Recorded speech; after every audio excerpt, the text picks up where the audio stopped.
Nivyo nkuko mubivuze ejo hari ibiziga bishika kuri bitatu vyatowe, kimwe catowe kuri dorsale aha komine ya Cibitoke ihanira urubibe na komine ya Kinama,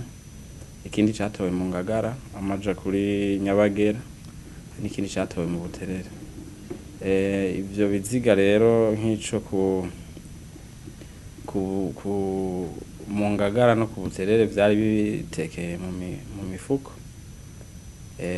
bikaboneka neza ko abo bantu babiri bashobora kuba biciwe ahandi bakaza gutabwa ngaho, ariko ico mu Cibitoke bishoboka ko coba ciciwe ngaho nyene. Kuva ico gihe rero amatohoza yaciye atangura, ubu akaba ariko arabandanya gushika umwanya ndiko ndababwira hariho ikiziga kimwe umuntu yamaze kumenyekana, iki batoye muri komine ya Buterere, n'uwitwa Niyonzima Jean Marie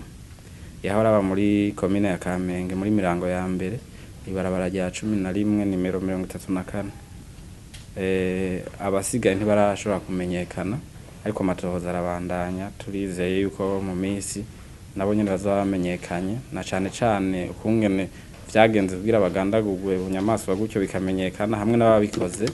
bakamenyekana maze bakaronderwa bagashikirizwa ubutungane.